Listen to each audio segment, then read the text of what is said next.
Bonjour, je suis Jay Richez, bienvenue sur mon podcast.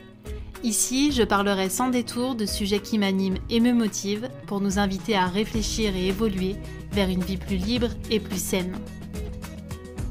À travers mon regard de coach holistique, mentor, femme inspirée, femme de caractère, on va bousculer les codes et on va s'éveiller avec courage et sincérité.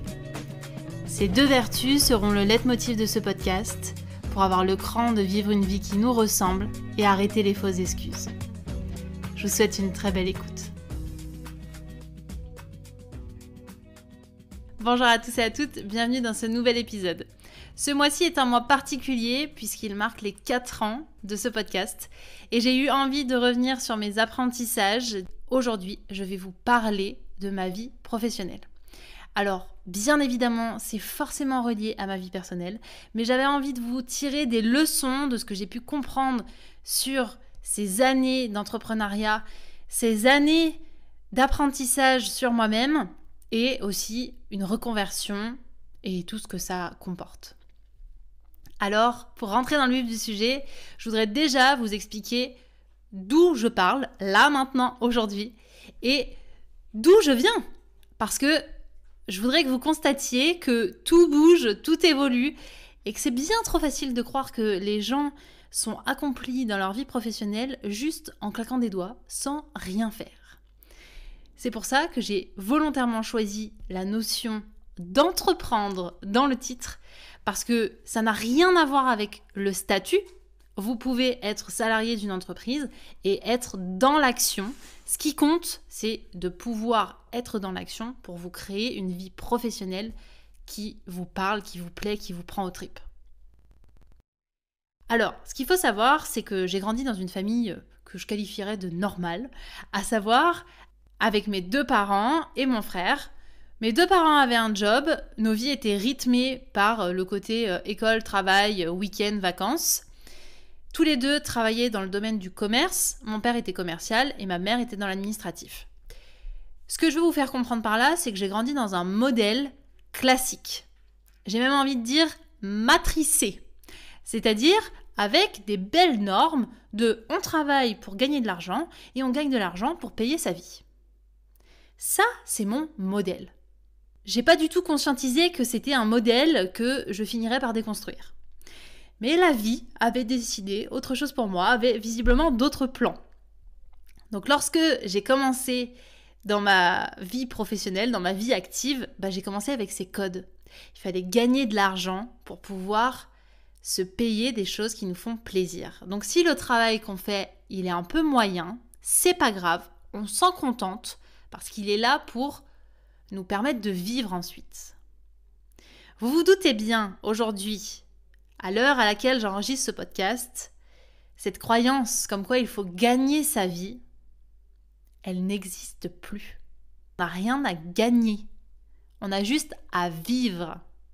On a juste à vivre une vie qui nous inspire, qui nous prend aux tripes, qui nous fait nous lever le matin comme un enfant le jour de Noël, qui nous donne envie de raconter des choses à nos amis, à notre famille, qui nous donne envie juste de s'imaginer la meilleure vie possible. Pas juste une vie normale, basique, presque médiocre à certains moments, parce que c'est ce qu'on nous a inculqué. C'est pour ça que je vous parlais de matrice. C'est vraiment une programmation qui a été longuement intégrée dans mon cerveau. Je reviens sur mon point de départ. Quand vous choisissez votre orientation, quand vous êtes plus jeune, on vous pose toujours la question « Pourquoi vous êtes fait ? Qu'est-ce que vous aimez dans la vie ?» Moi, j'avais pas de passion vraiment marquée comme quelqu'un qui adore la musique ou qui aime l'écriture. Non, moi, j'étais déjà une touche à tout et en même temps une touche à rien. En tout cas, c'est comme ça que je me considérais. Et puis, est venu le moment où il fallait choisir. Alors, j'ai fait avec ce que je connaissais, à savoir les codes de ma famille. J'ai donc commencé par faire un BTS en communication des entreprises et une licence en marketing commerce. Et je suis devenue commerciale. Comme mon père, comme mon frère. Et tout roulait. J'étais à l'aise là-dedans parce que j'avais grandi aussi dans une famille où la prise de parole est facile.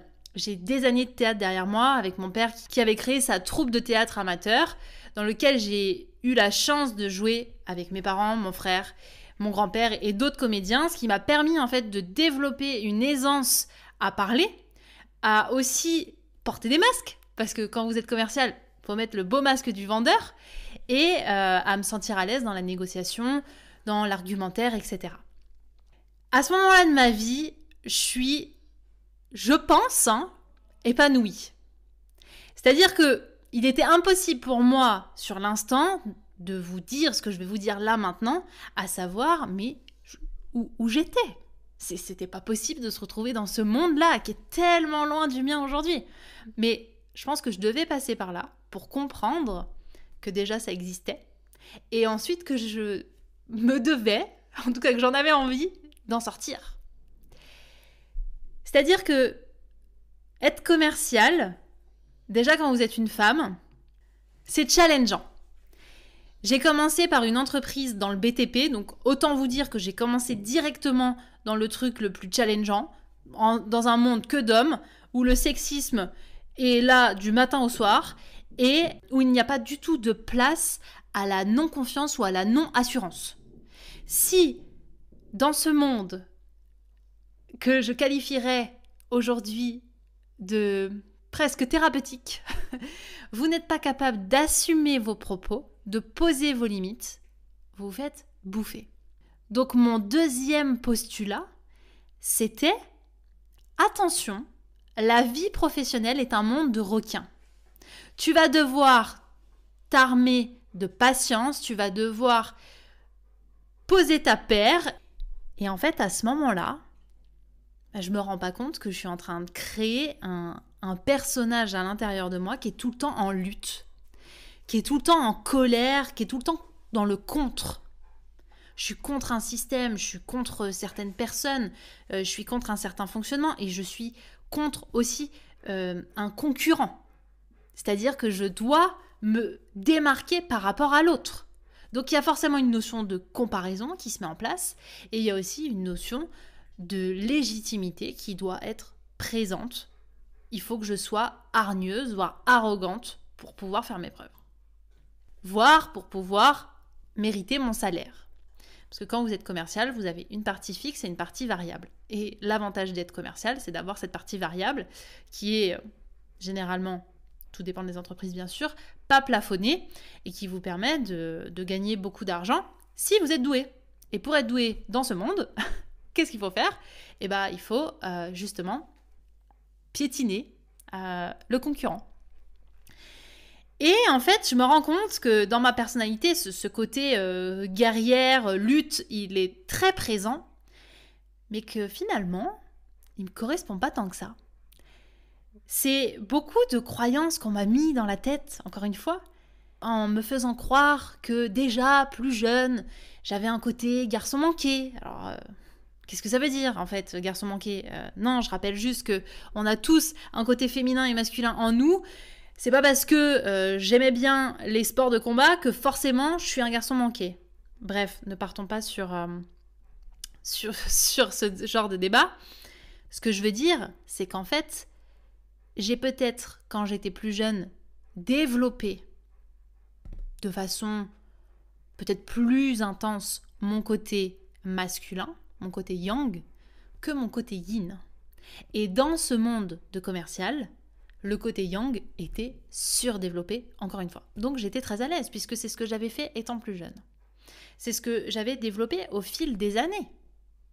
Sauf que ça a bloqué au moment où j'ai eu des problèmes de santé et qu'il a fallu revenir dans une énergie beaucoup plus féminine, dans une énergie beaucoup plus douce, plus calme, plus à l'écoute, et où c'était plus possible de faire ce genre de job.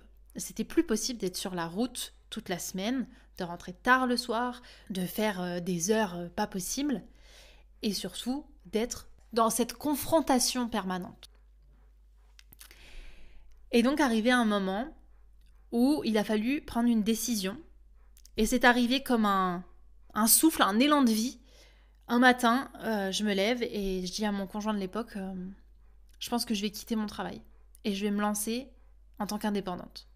Ça me trottait déjà depuis longtemps, parce que vous vous doutez bien que dans ce côté yang, le rapport à l'autorité était assez conflictuel. Et moi, mon excuse première, c'était j'ai un problème avec l'autorité, du coup je vais devenir indépendante. La première étape de ma vie entrepreneuriale, c'est une envie d'émancipation. C'est une envie d'indépendance, mais qui me prend tout entière.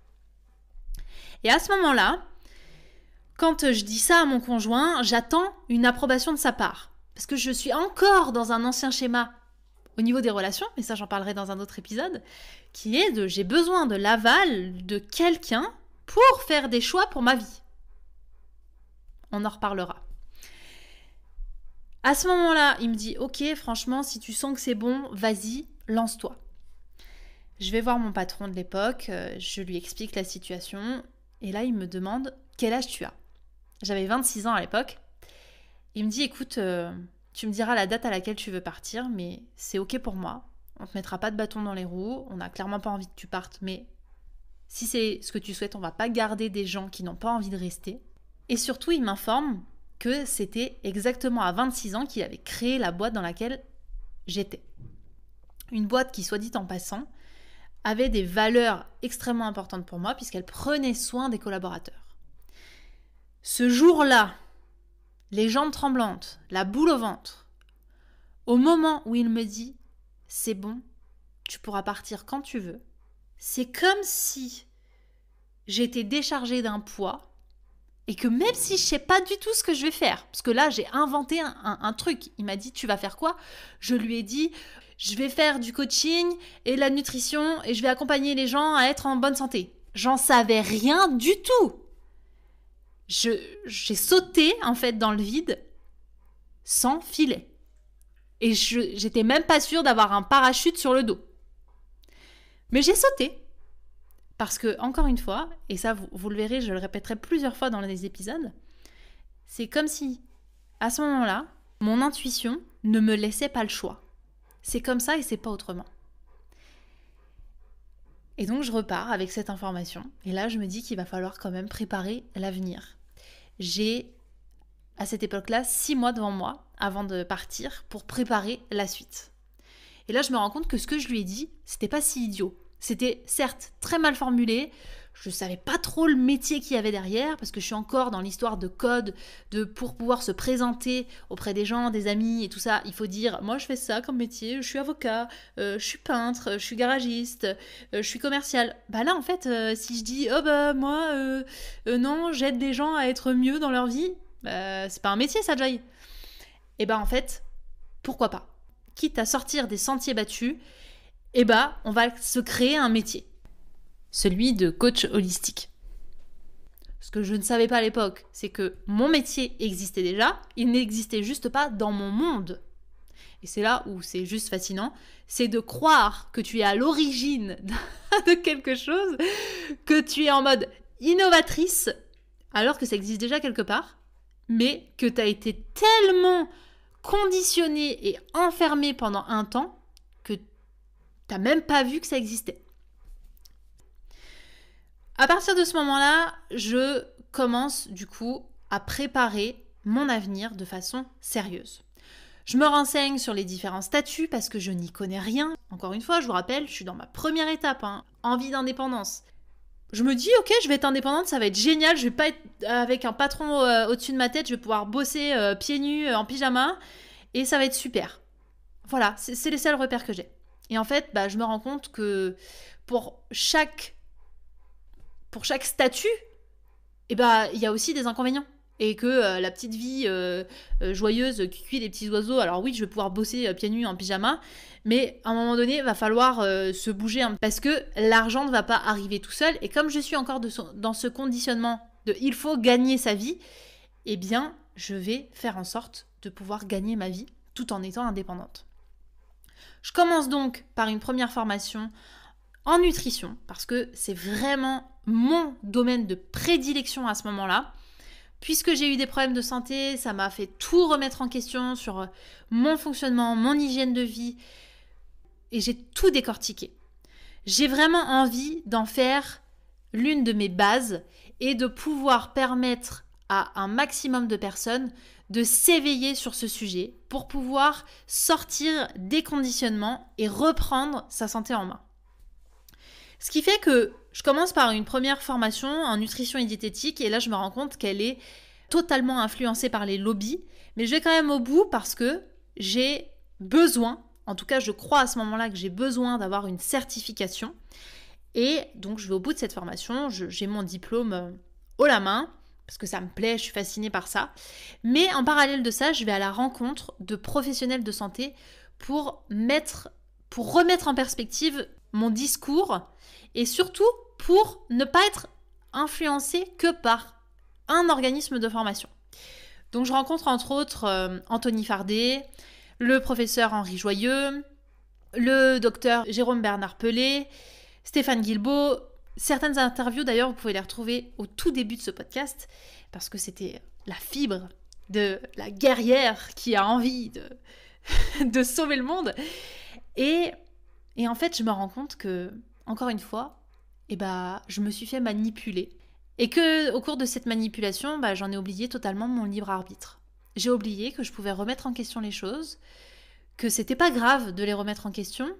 Par contre, ce qui était grave, c'était de suivre des dictates, de suivre des normes qui correspondent pas du tout à qui je suis, ce que je veux et ce en quoi je crois. Et là, la porte sur la nutrition me rappelle ça. Me rappelle que finalement, je suis maître de ce que je vais faire dans ma vie professionnelle, de ce que je vais dire, du format, etc.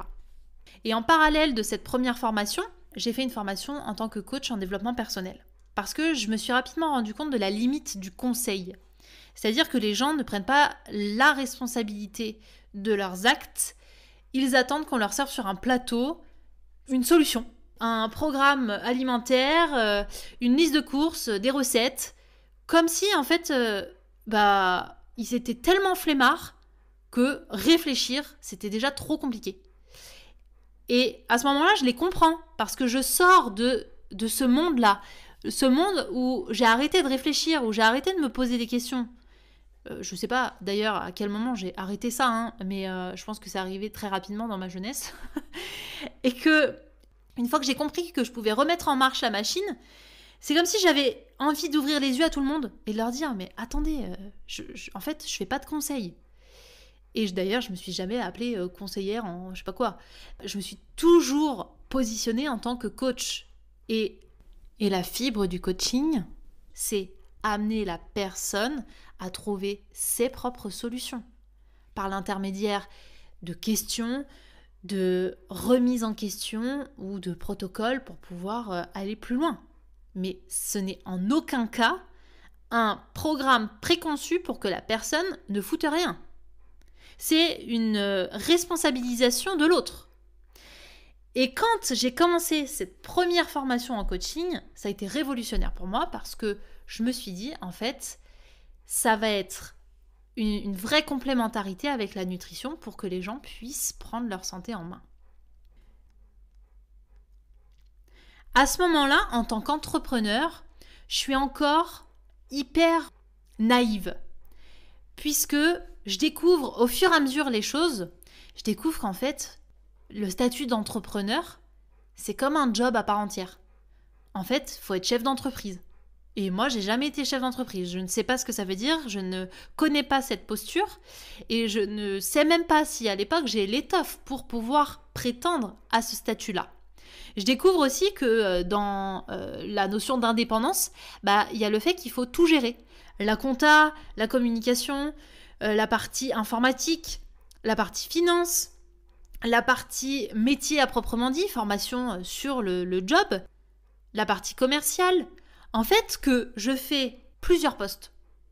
Donc c'est à la fois fascinant parce que je m'ennuie jamais et en même temps c'est hyper déstabilisant parce que je ne me sens pas soutenue et je me sens toute seule dans mon bateau.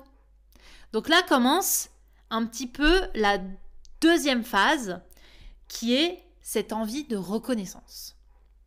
Et dans cette envie de reconnaissance, ça ne passe pas que par les clients, ça passe aussi, moi, par mon évolution personnelle. Et j'en parlerai dans un épisode dédié à ça sur la connaissance de soi, où je découvre qu'il va falloir que je change mon état d'esprit, qu'il va falloir que je sorte des conditionnements que j'ai jusqu'à présent si j'ai envie de continuer à prospérer à ce poste, à ce statut-là et à garder mon indépendance.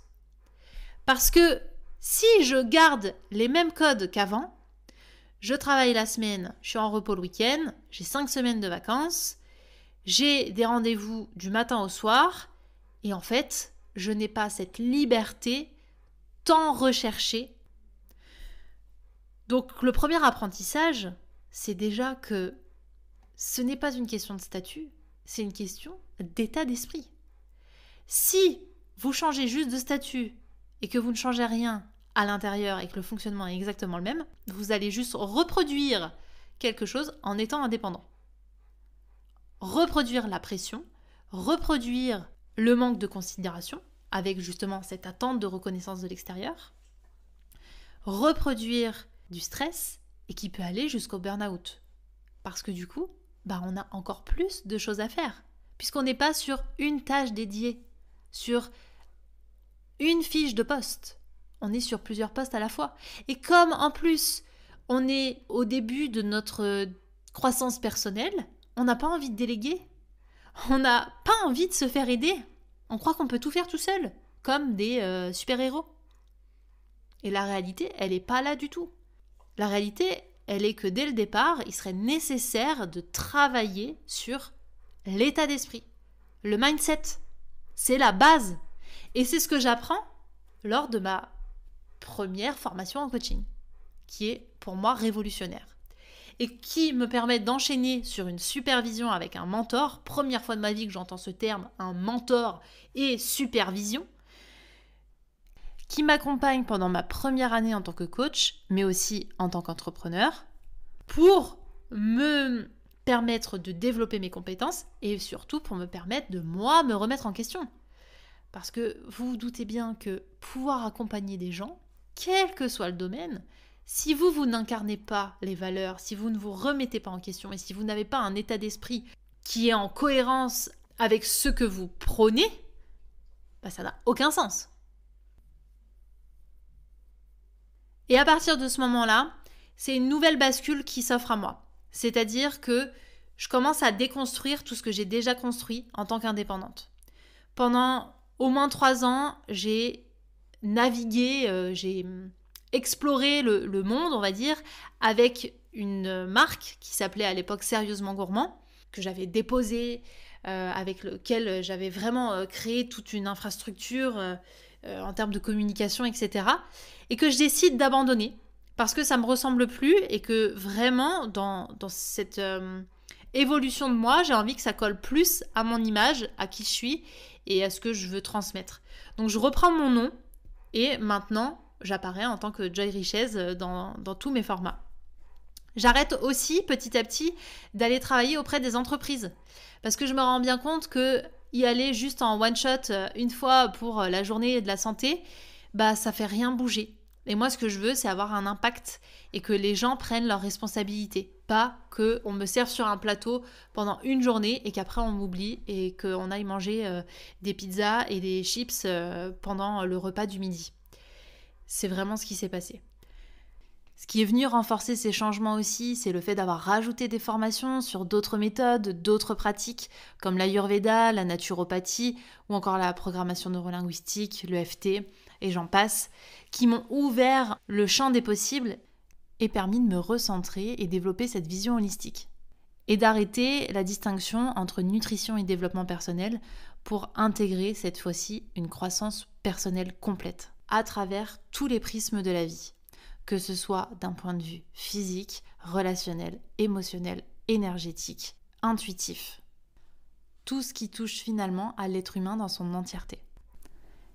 Et là, ça marque vraiment un tournant dans ma vie professionnelle, puisque je décide de restructurer mon entreprise, de me faire accompagner. Je forme une stagiaire sur la partie commerciale pour me délester de ça. Je fais faire des choses d'un point de vue communication à une infographiste. En fait, je commence vraiment à créer ma structure et plus à fonctionner en mode égocentrique. Je sais tout faire, je peux tout faire. je suis une warrior. Non, en fait, je commence à comprendre qu'il va falloir être dans la posture d'une chef d'entreprise si j'ai envie d'avoir une contribution à la hauteur de ce que j'imagine. Et pour pouvoir changer l'envergure, ça veut dire arrêter de penser petit et ça veut dire arrêter de me brider toute seule. La notion de légitimité, elle est passée beaucoup par le fait de rester dans du connu, à savoir œuvrer auprès des entreprises et de continuer aussi à faire des coachings en particulier, etc. Mais avec des formats qui étaient très connus. Je faisais des coachings sur 1 heure, avec un protocole que j'avais appris à l'école. Voilà, des choses où en fait il n'y avait pas de place à l'intuition, alors que je suis une personne extrêmement intuitive. Et ça, vraiment, c'est l'un de mes apprentissages de cette 3e phase, c'est de laisser libre cours à qui je suis, de laisser s'exprimer ma singularité, parce que c'est ce qui fait la force de chaque personne. C'est ce qui fait la force aussi d'un bon coach, d'avoir la présence d'esprit, de se remettre en question à la fois en termes de posture, mais aussi en termes de fonctionnement, de ne pas rester accroché éperdument à tout ce qu'on a construit et tout ce qu'on a peur de perdre pour se réaligner. Et donc à ce moment-là, je décide de me faire accompagner sur tous les pans de ma vie. Et dès qu'il y a un blocage, je commence une thérapie. Alors ça peut être des thérapies longues comme des thérapies courtes. Moi qui suis formée au coaching, c'est-à-dire un format tourné solution, donc passage à l'action, je suis pas familière avec des thérapies longues comme la psychologie et les thérapies par la parole, qui durent plusieurs mois, plusieurs années. Moi, je suis friande à ce moment-là du coaching, que ce soit à travers la programmation neurolinguistique, que ce soit à travers l'EFT, que ce soit à travers l'hypnose. En fait, je suis vraiment tournée solution, efficacité. J'ai pas de temps à perdre, j'ai pas envie de perdre du temps non plus à tourner autour du pot. Donc, je comprends bien que si je dois rentrer dans cette voie-là, ça veut dire mettre mon ego de côté et accepter que oui, j'ai des failles, oui, j'ai des choses à travailler, oui, il y a des choses qui ne vont pas dans mon fonctionnement et qu'il est nécessaire de réajuster tout ça. Ce qui m'amène à cette dernière phase, la phase dans laquelle je suis là actuellement. Donc là, j'ai schématisé parce qu'il y a 7 ans qui se sont écoulés entre ma reconversion et aujourd'hui, à la phase où en fait j'ai envie de contribuer, où je connais mes forces, où je connais mes axes d'amélioration, je sais ce dont j'ai besoin, je sais qui je suis en tant que coach, en tant qu'entrepreneur, en tant que chef d'entreprise, en tant qu'humaine, en tant que personne qui vit des choses, qui se remet en question. Et c'est le moment où j'ai envie de contribuer avec ma couleur, ma patte. Ce qui m'amène, du coup, à me faire superviser très régulièrement. Et là, sur les dernières années, il a été question justement de me faire accompagner sur des facettes de moi que je n'avais jamais développées. Je vous disais au cours de cet épisode que j'ai eu une période où dès qu'il y avait un blocage, qu'il soit professionnel ou personnel, hop, j'allais le débloquer. Mais finalement, j'ai laissé un petit peu de côté la partie purement business, purement entrepreneuriale, au détriment, ou en tout cas à la nécessité d'aborder des sujets plus personnels pour commencer. Je pense qu'il fallait vraiment déblayer les choses pour me consacrer ensuite à quelque chose qui touche plus à ma vie professionnelle et à ma posture en tant que professionnelle. Ce qui fait que j'ai beaucoup travaillé sur ma posture, ma relation à mon entreprise, à l'argent, au contrôle, pour finalement lâcher prise sur la notion de résultat et pour pouvoir créer un vrai équilibre de vie. Aujourd'hui, septembre 2023, le postulat depuis lequel je vous parle, c'est le suivant.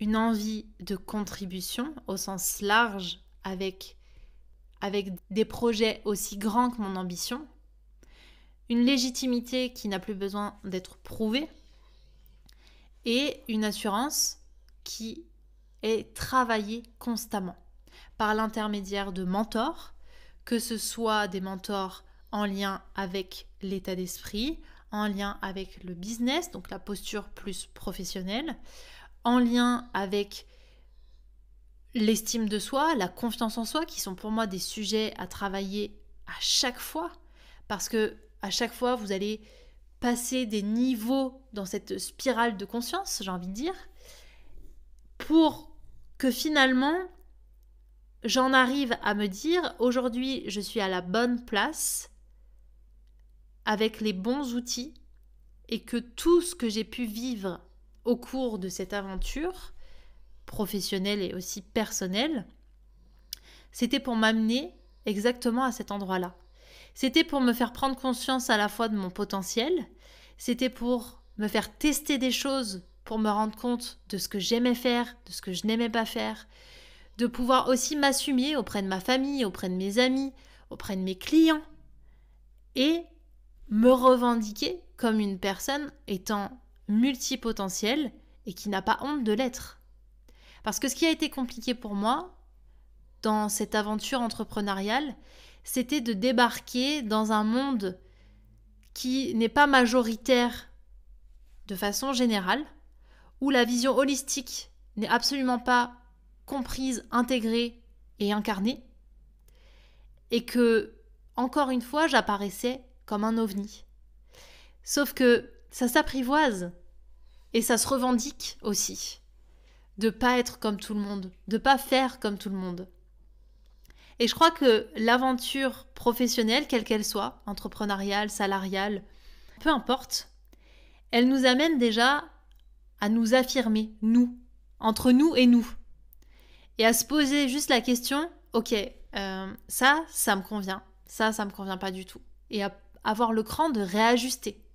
Parce que si vous restez dans un moule qui ne vous convient pas, quel qu'il soit, ça ne va pas vous faire progresser et surtout, vous n'allez pas vous lever le matin avec la joie de commencer votre journée. Vous n'allez pas non plus pouvoir passer les épreuves que vous allez rencontrer. Parce que quel que soit le statut, quel que soit le poste, quelle que soit la mission que vous vous êtes donnée, il va y avoir des obstacles.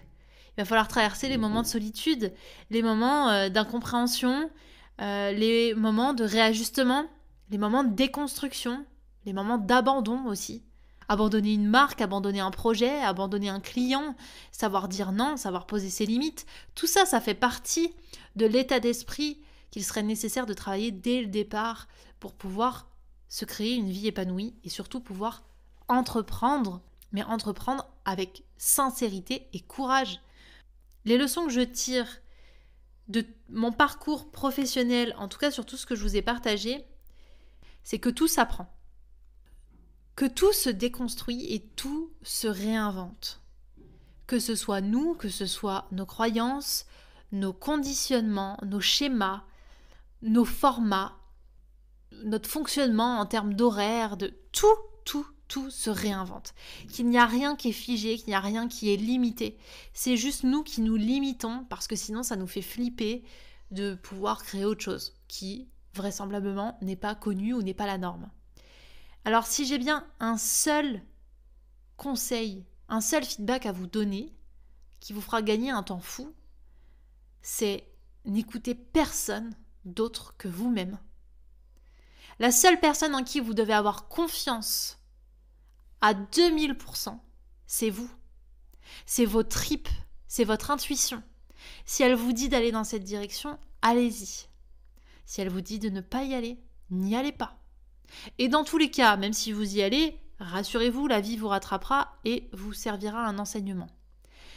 Dans toutes les expériences que j'ai faites à contre-cœur, lors de ma reconversion, j'ai toujours appris quelque chose. Mais j'ai perdu du temps. Et j'ai perdu de l'énergie. Et je pense que l'énergie est beaucoup trop précieuse pour pouvoir la mettre à des endroits où ça n'en vaut pas la peine, juste parce qu'on n'est pas suffisamment sûr de nous. Donc je nous invite, chacun d'entre nous, à travailler sur notre confiance, sur notre état d'esprit, pour pouvoir être inarrêtable, comme dirait l'un de mes mentors du moment. Et surtout pour pouvoir créer la vie qui nous fait rêver, qui fait de nous des adultes inspirants et inspirés, pour pouvoir sortir de ce monde de compétition et entrer dans un monde de contribution, parce que oui, c'est possible. Et pour pouvoir en fait retirer les masques que j'ai moi-même appris à mettre et écouter ce qui se passe à l'intérieur. Parce que oui, on peut avancer en tant que professionnel en étant sincère, authentique, courageux et libre. Si cet épisode vous a plu, n'hésitez pas à le partager, à laisser un commentaire ou une note sur Apple Podcast ou Spotify. C'est grâce à vous que le podcast existe et c'est surtout grâce à vous qu'il connaît un franc succès. Alors merci infiniment. Je vous donne rendez-vous la semaine prochaine. Je vous embrasse.